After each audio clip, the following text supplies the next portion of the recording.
Conflitos intergeracionais, esse é o tema do programa de hoje. Estamos de volta para mais um bloco de discussão. Em determinado período pós-Revolução Francesa, o Legislativo possuía a atribuição de reescrever as normas constitucionais a todo momento. A compreensão democrática revolucionária era de que nenhuma geração deveria estar obrigada pelas normas da geração anterior. Mas isso não funcionou. O núcleo duro de direitos e de cláusulas constitucionais é um remédio, ou deveria ser um remédio, exatamente para impedir isso, né? Por isso que a Constituição,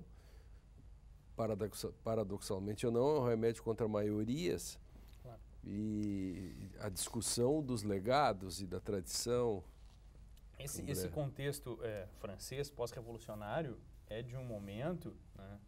Esse final do século XVIII e também a sequência, de um período, Drayton, em que a gente não tem o que se chama hoje de rigidez constitucional, né, em que você pode alterar a Constituição, né, da mesma maneira como você altera uma lei ordinária, ou seja, é flexível, né, que é completamente diferente da concepção que a gente tem depois da Segunda Guerra, né, em que uma das características hoje dos textos constitucionais é justamente você ter uma rigidez. Significa, para você alterar a Constituição, você tem que passar por um procedimento muito mais difícil do que uma lei ordinária.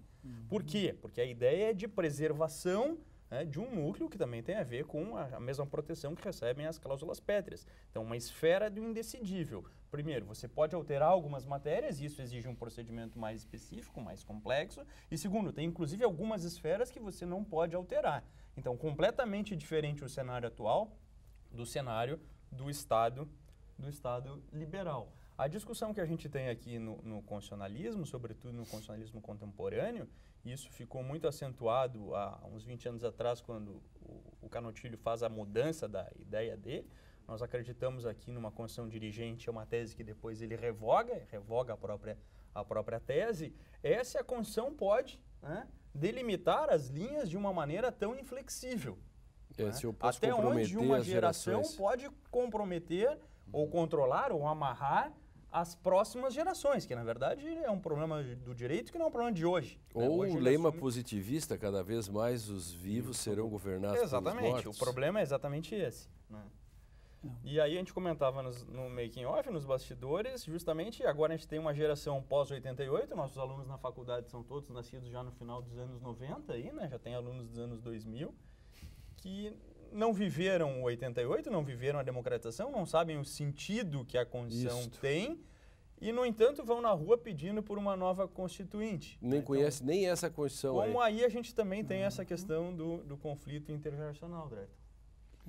Realmente, eu vou dizer assim, a tensão entre um elemento permanente, vamos dizer assim, e um elemento de mudança, um elemento alterável. Essa é a tensão que está presente aí.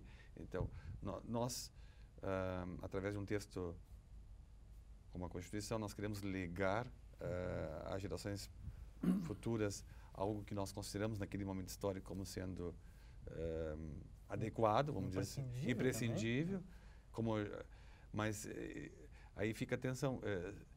Até que ponto as gerações futuras não vão achar que aquilo lá não é o que eles querem, não é legítimo eles terem feito isso e não é aquilo que eles querem. Mas isso é inevitável. Isso é inevitável, porque o Santiago, que foi mencionado aqui na abertura do programa, que é o neto do Lênio. Para quem perdeu o início, o neto do Lênio. Quando ele chegou aqui, ele já chegou com o mundo dado. Que é condição para ele construir o próprio mundinho dele. Mas ele já chegou atrasado, como diríamos em linguagem hermenêutica. Tarde demais. E tem essa herança da qual não dá para se desvencilhar. Não dá para se desvencilhar. Ele chegou de suspeita, já tarde demais. No entanto, eu acho que faz parte de uma certa sanidade mental também a gente admitir que algumas coisas foram colocadas por outros. Ele nasceu falando um idioma, nasceu num lugar, certamente o vô dele inadvertidamente já colocou uma camiseta de um clube de futebol nele lá num hospital. Do Grêmio. Né? Então, tudo isso, então, ele vai ter que conviver com coisas ruins, como foi o exemplo dado agora, e com coisas boas, não é verdade? Mas bem interessante isso. O Drayton, no que você falava antes das novas linguagens nas quais nós não fomos alfabetizados, a não ser tardiamente. Foram sendo incorporadas. Me vem uma questão do o transgeracional, né, ou conflitos geracionais, o que se vive hoje, que é um homem de 70 anos casa com uma jovem de 17, né? Ou uma senhora de 60 anos se vive junto com um rapaz de 25, né? Quer dizer, aquilo que seria uma relação de pais e filhos, né, cria uma mistura em que se anulam a diferença das gerações. Você não precisa mais se relacionar obrigatoriamente com alguém da sua geração. Da sua geração, né? Quer dizer, esses patamares de gerações que quando eles eram ultrapassados era uma coisa tão grave, de repente se dissolveram, né? Como fica os conflitos, né?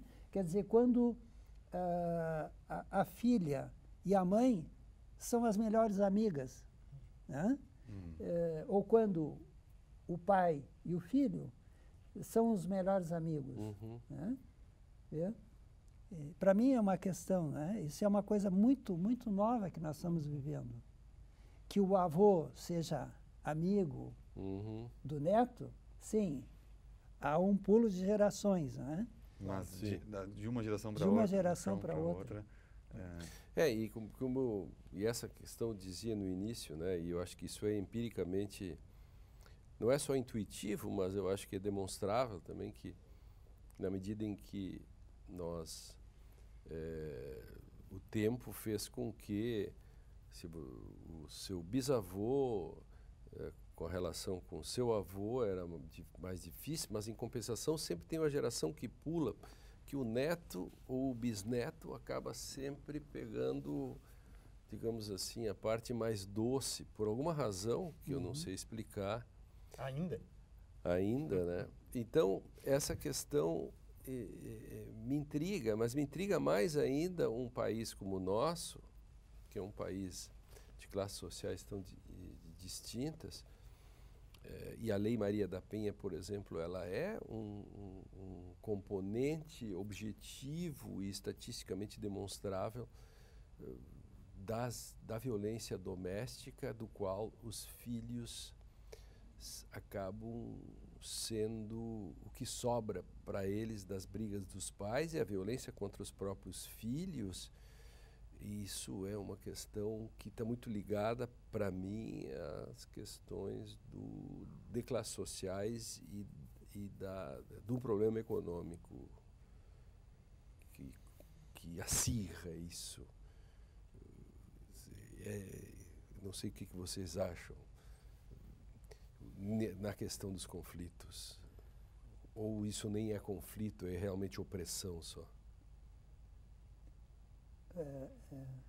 A minha questão é o que fazemos com o ódio que é inerente a cada um de nós. Pronto.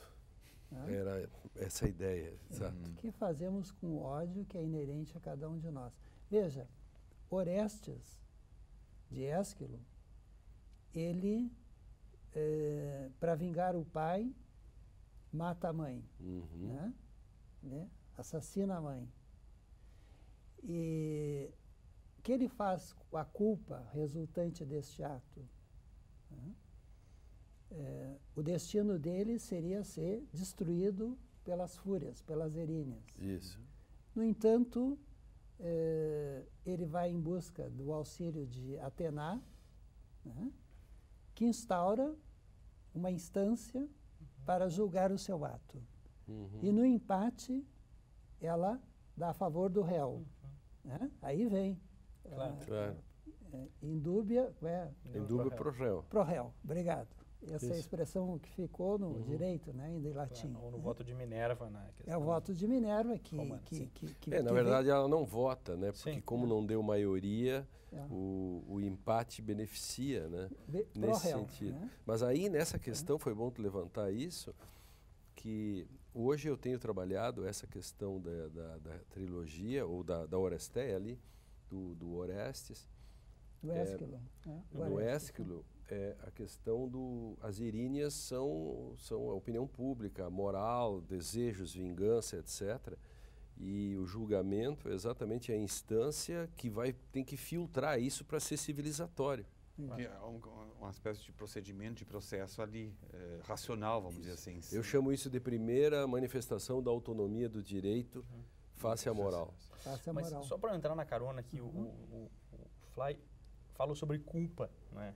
E aí eu queria jogar para o Drayton, porque não é exatamente a minha área, que um aspecto que a gente discutiu na hora de pensar o programa é a questão da culpa coletiva, Drayton. Né? Na questão da Alemanha, né? Pós-regime nacional socialista, das gerações, Mário, é uma discussão que também interessa, as gerações sucessivas, como lidar com a questão do amor dos pais, se os pais foram capazes de anuir ou concordar. Por exemplo, o filme O Leitor consta isso. Como isso aparece no Leitor, né? E como isso é uma questão que se discutiu durante décadas, né? Até porque as gerações são as gerações que ainda estão aí, né? De como lidar com essa questão dessa culpa coletiva, se existe ou se não existe, mas de como isso, de certo modo, marca, né? Marca algumas décadas e, inclusive, se diz que, acho que como é que foi uma Copa Europa na Alemanha em 2006? 2006 foi a Copa do Mundo. Em 2006 foi, mas antes disso teve uma Copa Europeia dessas, em que a Alemanha foi até as semifinais, alguma coisa assim, e ali se diz que então foi a primeira vez em que os alemães de fato tiraram as bandeiras e saíram às ruas com um sentimento que não se via há muitos anos, encarnando, né, uma nacionalidade que vinha assim adormecida. Que eu também não sei se procede, né? Estou dizendo coisa de jornal, mas como isso também envolve a questão do conflito intergeracional. De fato, esse é um elemento que marca a Alemanha, sobretudo quem nasceu lá por 35, 36. Eu tenho um caso de experiência familiar, né, meu sogro e minha sogra são alemães, e eles falam com certa tranquilidade sobre a guerra, mas há pessoas da geração deles que não querem tocar no assunto. Eu pergunto alguma coisa e já vão para um outro assunto. E o que aparece na Alemanha fortemente é essa tendência de querer fazer o bem para todo mundo por causa dessa dívida que ficou. Sim. Né? Essa ideia de uma dívida. Né? Eu fui a um evento uma vez com alemães a Roma, saindo da Alemanha, estava morando na Alemanha, e em Roma, num estádio, os brasileiros também estavam lá, a delegação de vários países do mundo, os brasileiros, isso foi em 95, brasileiros com bandeira, cantando, hino, cantando, etc. Os alemães muito contidos em relação à sua própria nacionalidade. Mas mudou agora, como tu disseste, naquela Copa das Confederações, os alemães se mostrando, e na Copa do Mundo, se mostrando muito mais alemães, então, né? Bom, temos que fazer um intervalo no próximo bloco, que é o último, a gente vai continuar debatendo isso. Vamos falar um pouco também sobre essa questão do papel